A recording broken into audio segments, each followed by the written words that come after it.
এবার ভারতের 7 সিস্টারকে আলাদা করে দেওয়ার হুঁশিয়ারি দিলেন হাসনাত আব্দুল্লাহ।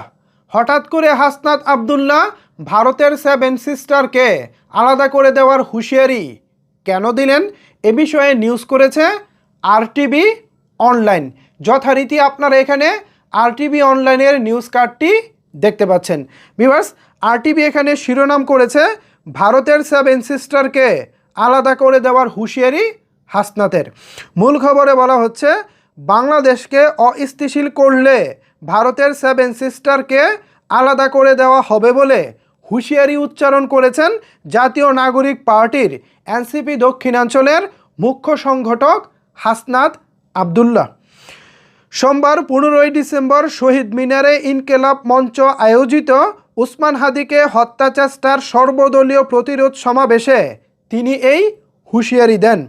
হাসনাত আব্দুল্লাহ বলেন, আগামীর বাংলাদেশে কেউ যদি উসমান হাদিদের হামলা করতে চায় তাহলে সেই বিদ্রোহের আগুন সারা পৃথিবীতে ছড়িয়ে পড়ব।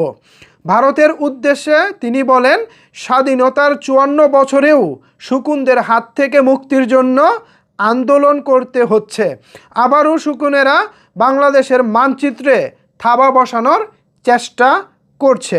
তিনি আরও বলেন, ভারত বাংলাদেশকে একটি ফিলিস্তিন রাষ্ট্র বানাতে চায়, তবে বাংলাদেশকে অস্থিতিশীল করলে ভারতের 7 সিস্টারকে আলাদা করে দেব।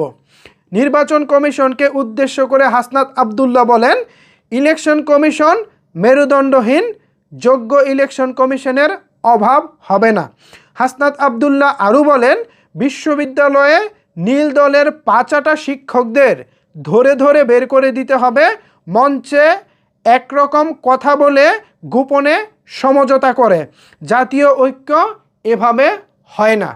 তো ভিউয়ার্স, হাসনাত আব্দুল্লাহর কথা শুনেছেন। এখন এ বিষয়ে আপনাদের মতামত কি জানাতে পারেন নিচের কমেন্টস বক্সে। ধন্যবাদ সবাইকে এতক্ষণ আমার সাথে থাকার জন্য।